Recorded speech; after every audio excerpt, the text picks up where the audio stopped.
This is the story of 1 week in the life of Swindon's football team. It begins on Saturday night as they fly back in a charter plane from their away match against Preston. The next match at home is 6 full days away. They're together and for a moment cut off from the crowds. Bert Head became manager when the team was bottom of the 3rd division. Next to him, Mr. Castle, the chairman. On the left, Harry Cousins, the trainer, and Bob Endersby, reporter from the local paper, who goes to all their matches. Mick Summerby, outside right. Ernie Hunt, inside right. Bobby Woodruff plays left half. Owen Dawson is a fullback who looks even younger than the current idol Donald Rogers, the left winger, who's 17. The captain, Keith Morgan. The left back, John Trollope. Roger Smart, inside left. Ken McPherson, centre half. And Jack Smith, centre forward. The goalkeeper is Mike Turner. For the last 3 years, Swindon have made good copy for the press. A side full of 16 and 17-year-old local boys, they played enthusiastic, attractive football.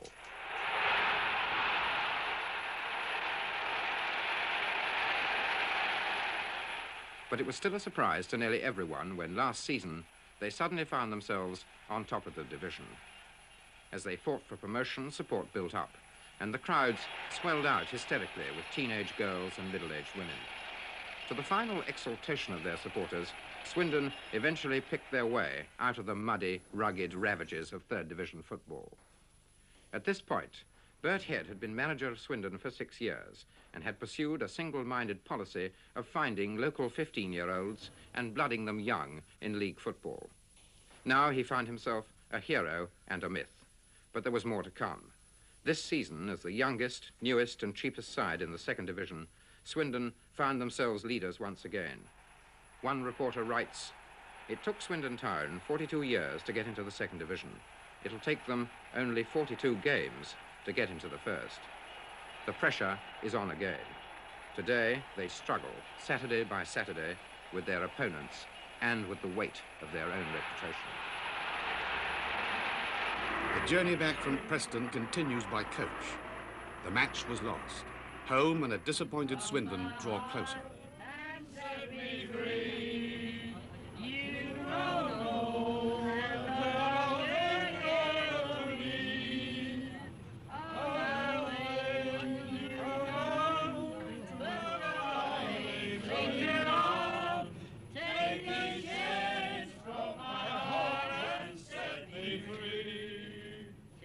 This tension had been built up. 42 years they'd been in the wilderness, and here was a chance to break out. And the tension grew and grew and grew until it seeped into the boys, it seeped into the crowd, it even seeped into me. Take this chains from my heart and set me free. Monday morning. For a side like this and a town like this, for whom success has become food and drink, an essential diet, losing is a bitter thing to swallow. And once swallowed, it tends to get digested. Losing is a thing that finally gets into the blood. If it is in the blood, perhaps it can be sweated out. And they all ponder their sudden loss of magic. Are they overtrained or undertrained? Lazy or tired? So you retrace your steps and try and do exactly what you did when you were winning. Finally, training becomes a ritual dance, a prayer to whatever deity guides a football boot and steers a ball into the net.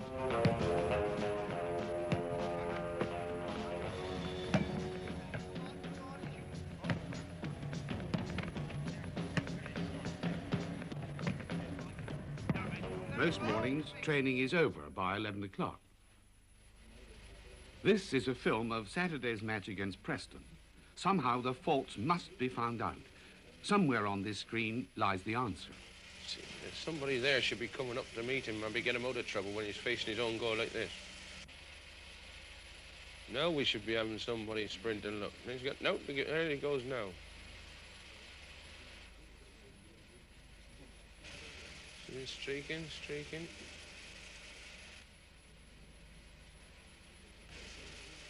See, Owen, there's no need for you there, son. You should be moving out to maybe asking for it. Bit keen looking for it. Moving to your wing. Once again, we get licked in the air.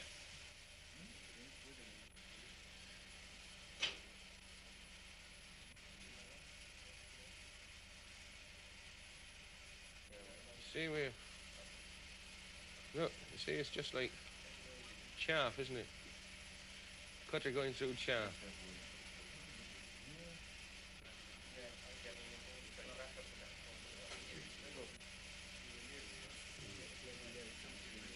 Play it to their feet.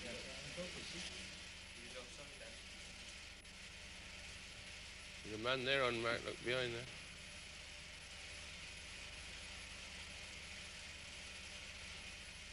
Breaking quick enough. We're walking.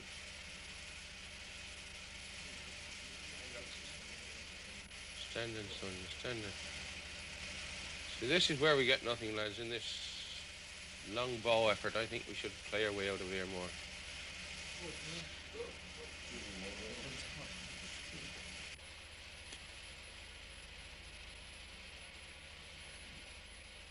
Apart from special occasions like this, the second half of a weekday morning tends to tail off into odd, aimless activities, like keeping down the pigeons that populate the empty stands.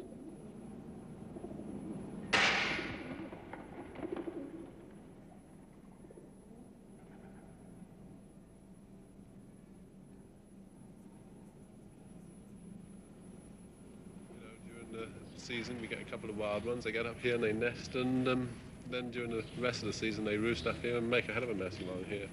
We often get complaints from people about the bird mess along the front here.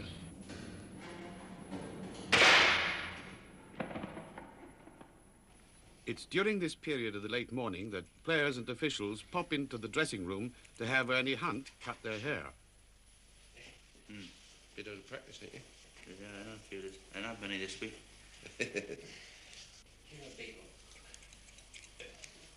Beat. There's no beat there, cut. No, I can't do the beetle cut yet. Can't do the beetle cut yet. A bit of a Yule Brynner then.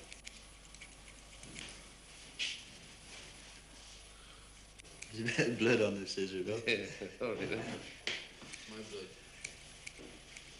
Some blood on them wing arms. Never mind on the scissors. About midday, the players drift off home to lunch. For the first team, the day's business is over.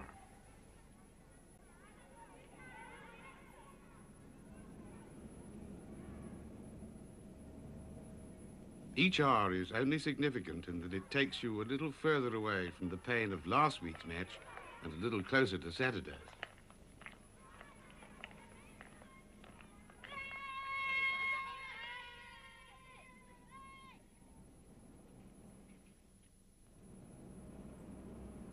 In the afternoons, they're free.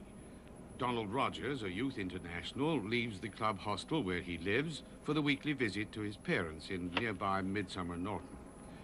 Their leisure is not taxing in the ordinary sense. They go to the cinema 2 or 3 times a week, drive a little aimlessly in the country, visit the new bowling alley. Mindless pursuits. But a professional footballer cannot afford to be too interested in the world. Their career makes ruthless demands on mind as well as body. All thought, all energy must be conserved. Their lives are in suspension, held in abeyance until Saturday.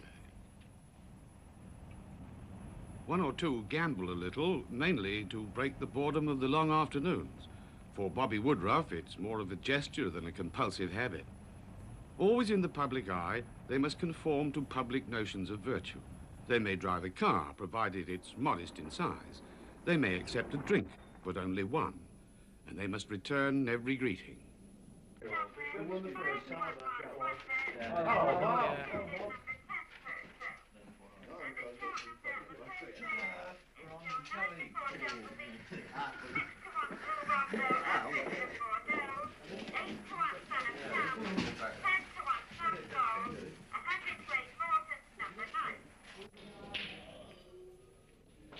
They can never really relax. Wherever they go, they are known and watched. They are the focus of pride for an industrial city of 92,000. Their fame renders them vulnerable. The men of pressed steel, of presses, of the locomotive yards admire their prowess, resent their freedom and high wages. Ill at ease in their own community, they defend themselves by modesty, decorum, politeness.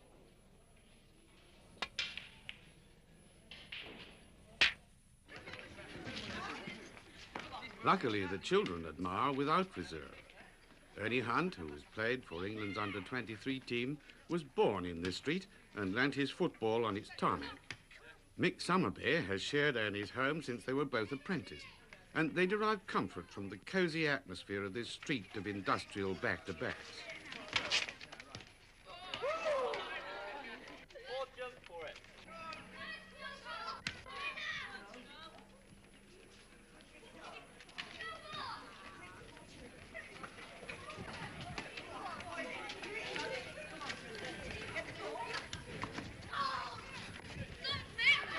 They take full part in all the affairs of the neighborhood. They buy their chewing gum and receive their tribute of afternoon gossip at the local shop. Are they new in, Arthur? These are about 6 months old. Stayed specially for you. These old crumpets over here are Terrible. Old? No, we don't have anything old here. Not quite as old as the players. no, that'd be. That's terrible, Arthur. How much is that, Arthur? Something, please. Sixpence. I know I put some money into this business of yours, haven't I? Well, I put I money should in be a out there. shareholder now. I should be a shareholder. It should be. Go on, on. Do you have money else? No thanks, mate. No, You want to have these for tea then, Aaron? yeah. You want more than that, my lad? No, that'd be alright. You sure? Yeah. For some oxo. For joining man appeal. To man appeal. There you are. What's up? You're panicking or something? No. Put it in the bag. Window shopping fills out the empty hours. They have steady girlfriends, or like Owen Dawson, marry young. They are neither extravagant nor ostentatious. Their money goes into the bank, into wise insurance policies, on necessary household equipment. The Dawsons are waiting to move into a house owned by the club. Owen is cautious and doesn't even run a car. Height, 6 foot, muscular. 30 and a half. Even a tailor's fitting is a ceremonial occasion. 41 and a half. These ordinary young men, differentiated only by their skill from other youths of their age and station, are Swindon's champions, defenders of the town's good name and reputation. They fulfill and embody a communal dream.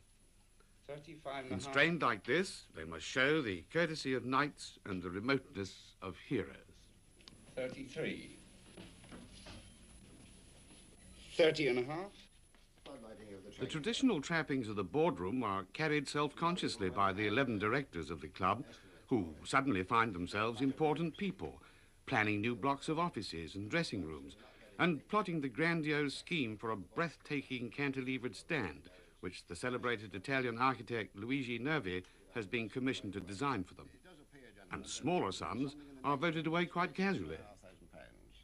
And as it is rather urgent, could we please have a proposition that we be empowered to spend this money directly the estimates are finished? Could I have a proposition, please? I propose to the chairman we do. I'll second that, Mr. Chairman. Thank you, Mr. Will. All those in favour, please show. Thank you, gentlemen. Unanimous, Mr. Secretary.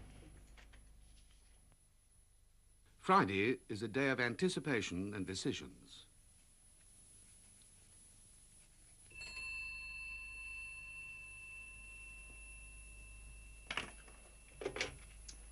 Hello?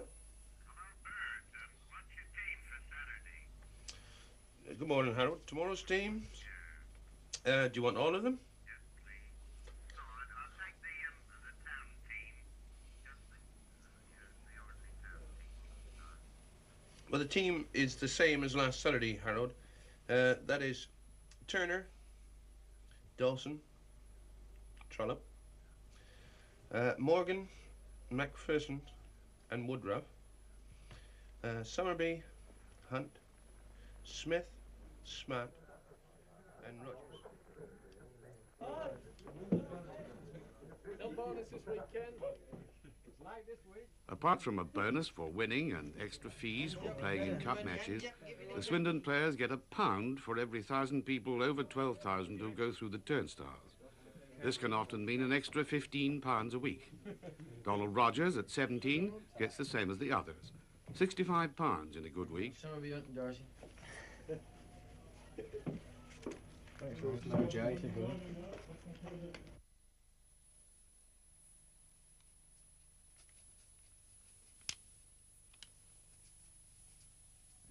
All right, John, well, if you put the first team sheet out now, right. And then I'll make the other three out in a moment.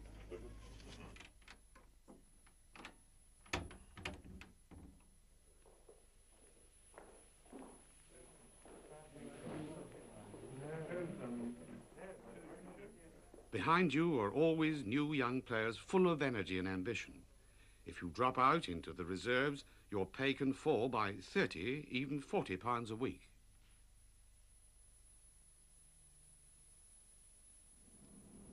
Saturday morning. The sun's in the sky and the day's full of promise. At his home, not a mile from the ground, Bert Head waits.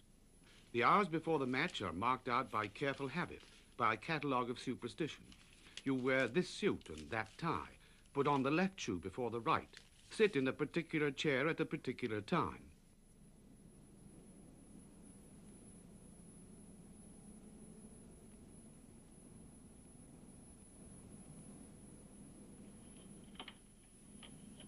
The players are encouraged to sleep in on a Saturday morning till 11 or later. Come on, sleepyhead. At the club hostel, you get your breakfast in bed if you're playing in a match. At 17, you need a lot of sleep to play football.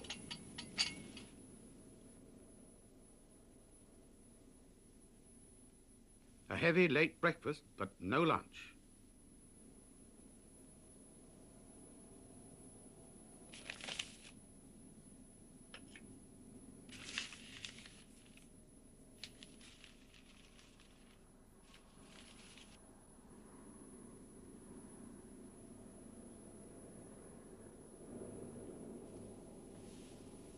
Bobby Woodruff likes to set off early.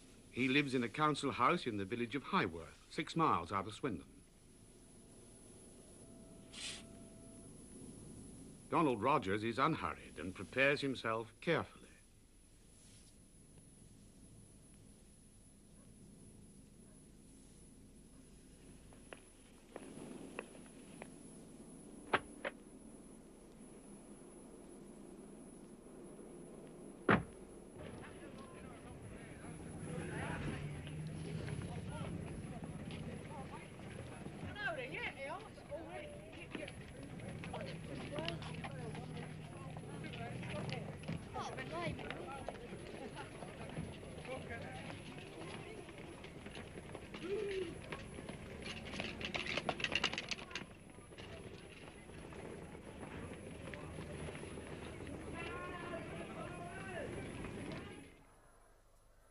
Between 1 and 2, Harry Cousins, the trainer, makes certain that everything in the dressing room is in its lucky place, that nothing cuts across the players' superstitions.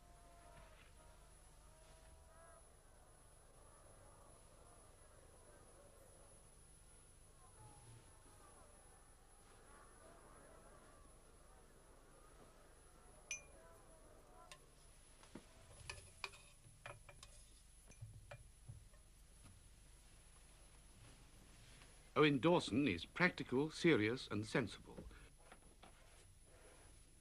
Except for the football boots and the woolly mascot, he might be setting out for the office.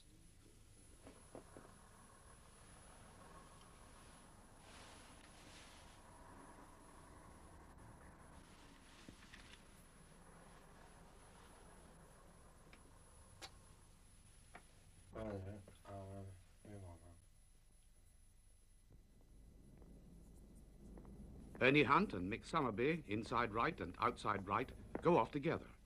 On a Saturday morning, the people of the street leave them in peace. Their departure is watched, but unremarked.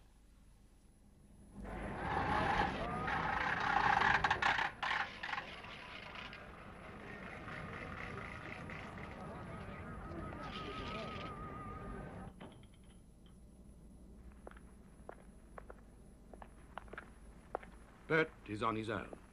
The players at least have each other, and they can eventually sink their fears in the heat of the play. Bert is condemned to sit alone on the touchline.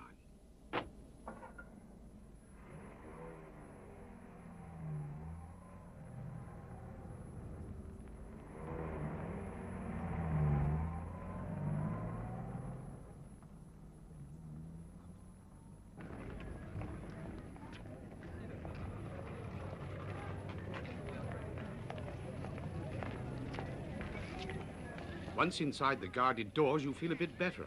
The untidy but homely arrangement of wooden buildings has the comfort of familiarity. Most of the team have played here and played together since they were 15.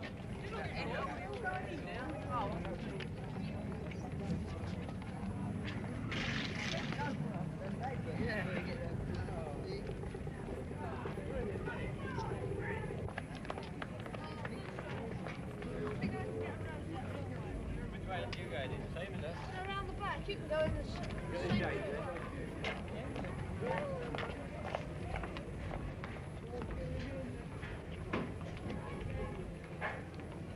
Mick Summerby openly enjoys the admiration of the girls. But Ernie Hunt is the favourite. His picture is pinned under the desk lid of many a Swindon schoolgirl.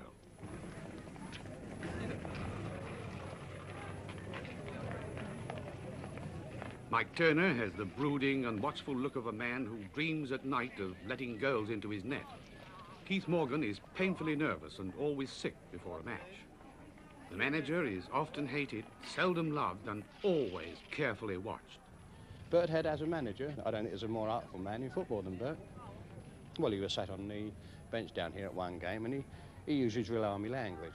I mean, there's no question about that, and the referee heard it, came over and said, now cut this bag language out, and sitting on the side of Bert was one of our old players. And he turned around and said to Ginger, yeah, Ginger, I told you not to use that language. Well, immediately, Bert cleared himself. That's what I mean. He's an astute man, and he's very artful.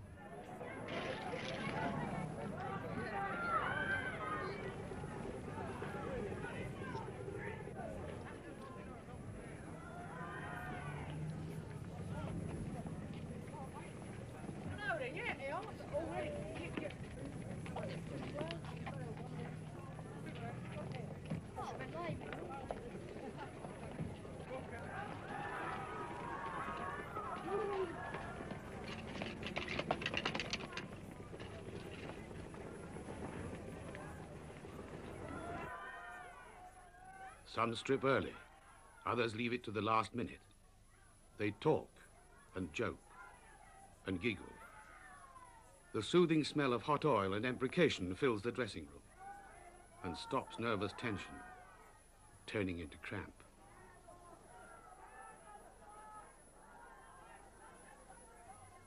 Gradually, the noise and laughter subside, and they become deeply involved in the detail of preparation and absorbed in their own thoughts.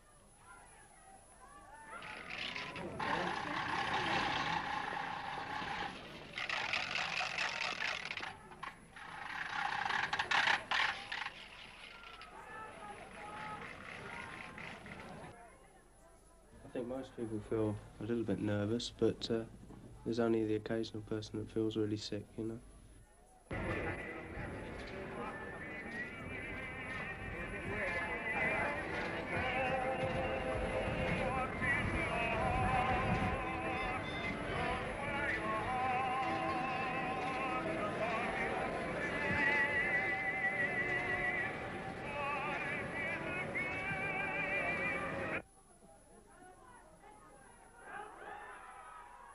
It's all right once you get out there. Once you get out on the pitch, you're all right. It's just quarter of an hour, 20 minutes before the kick-off, you don't feel so good.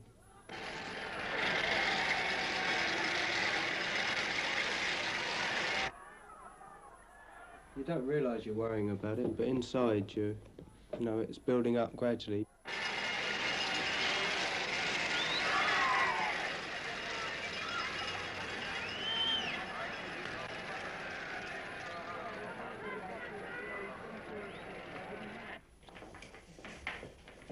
You got to be fit, let's put it that way.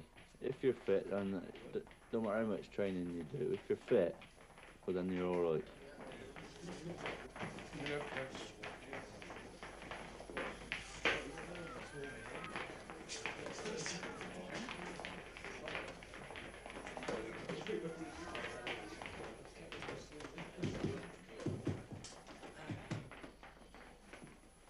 lads? All fit? Well done, Owen. Team changes? Know your team changes? Eh? Mason comes in from McDonald, outside left. Owen, quite a good ball player, converted inside forward, so take him from there. But don't forget today, lads, a little bit tricky, the ground, shooting a little bit. So if we can get on and crack 'em, forwards. Ernie? Hey, today's the day. Good, well done.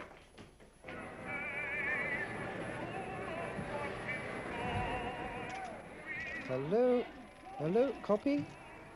Roland Arblaster, Swindon, advance copy. All right. Reverting to their regular forward line, Swindon Town were hoping to regain their goal touch against Leyton Orient this afternoon. Point paragraph. Manager Bert Head was banking on them finding their early season form in front of their own supporters.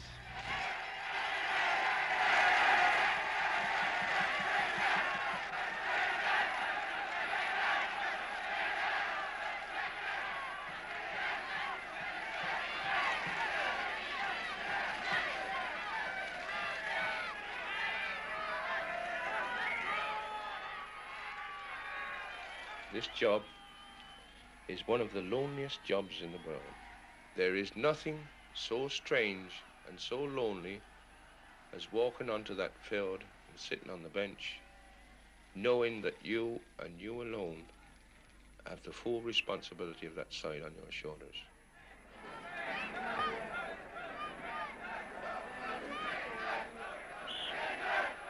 The Swindon players draw strength from the crowd. When they look into the terraces, they recognize every face. Their families are there, their neighbours, the boys they were at school with.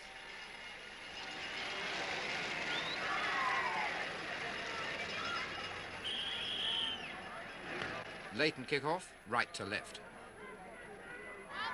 The early play is edgy and ragged.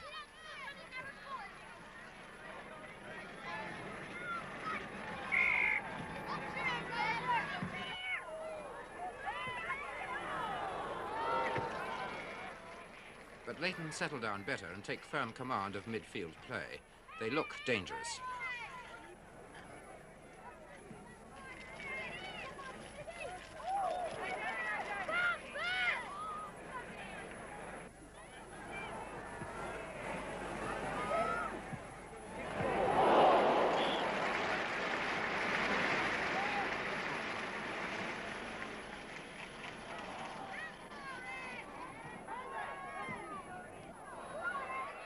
McPherson intercepts to Summerby. Mickey, move in! Move in, Mick!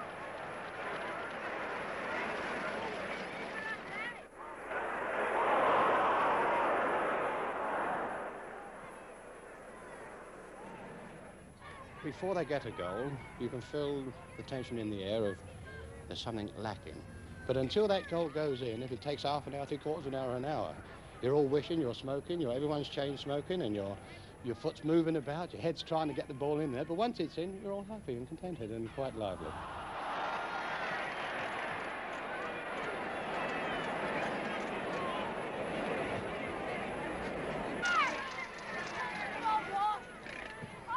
Owen Dawson back to Turner in goal.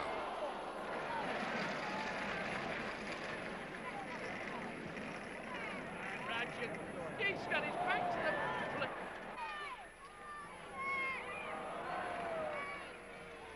Bobby Woodruff to Summerby. Go with it, son, go with it, go on, lick him. Go on, boy. Go on, lick him on the outside. Go on.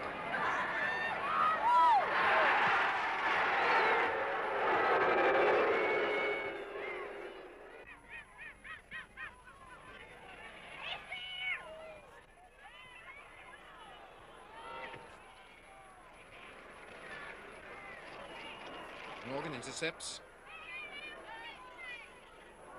Summerby, Woodruff, Hunt, Rogers.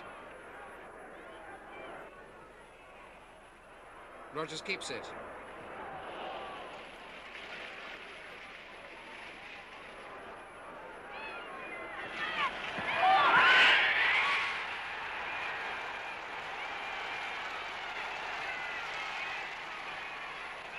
Ernie Hunt, the scorer from Rogers' pass.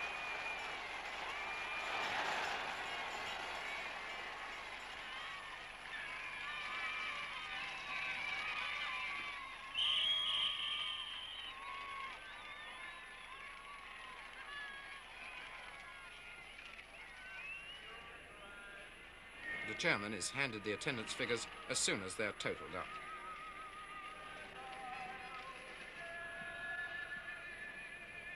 Now, we're not going well at all. You know that as well as I do. Our passing is a little astray.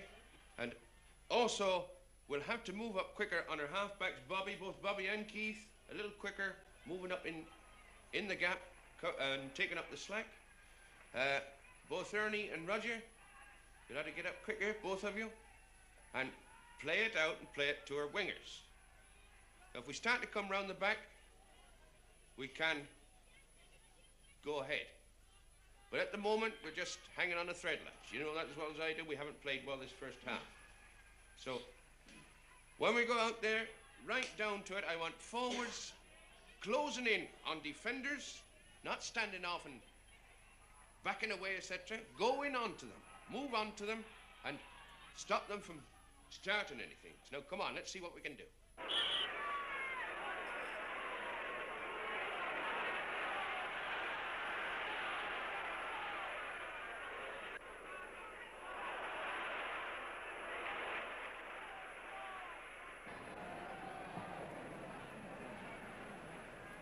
And again, Ernie, this way, Ernie! John Trollope to take a free kick.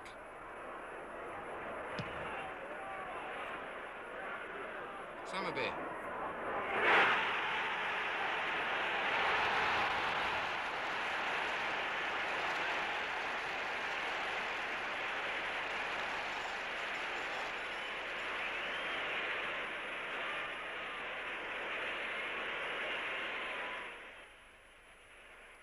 Ken McPherson clears. To Smart. To Trollope. To Woodruff. To Hunt. To Smart. To Morgan. To Rogers.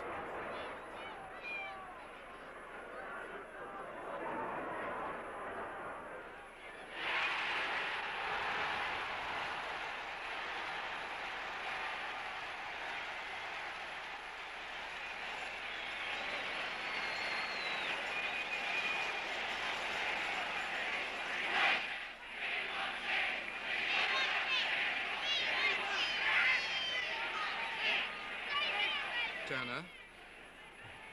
Woodruff. Hunt. To Morgan, going through on his own.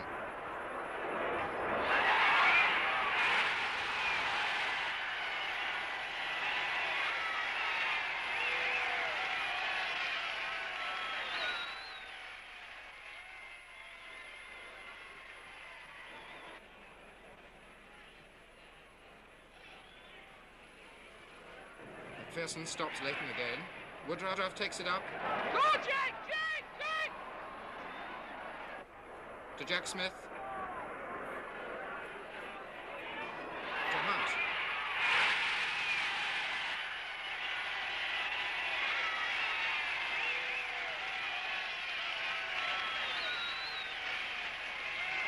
Swindon Town 5, Leighton Orient 0. I'll alter that if it's necessary at the end.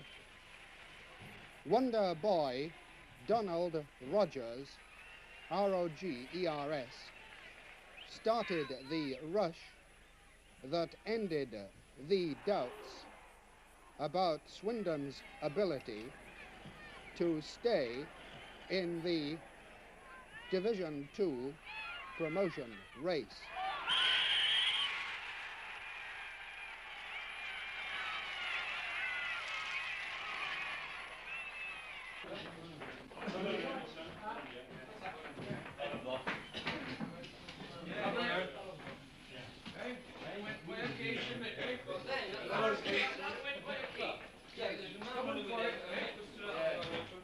I know, but you see, it's so long, it's not accurate. It never is. The last 90 minutes have consumed the stored-up energy of a whole week. The roar of 18,000 supporters has excited them to supreme efforts. Heart, mind, and body have been strained to the limit.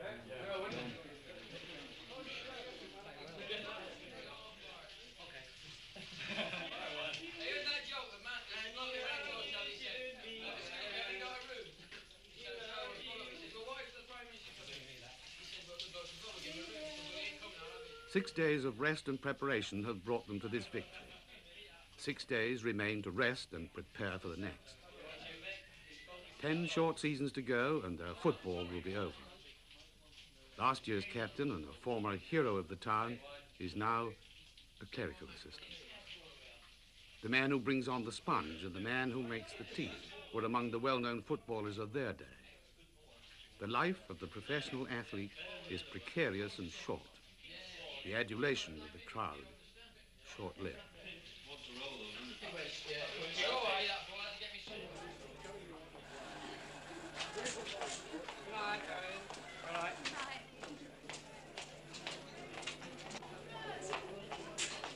Night, Donald.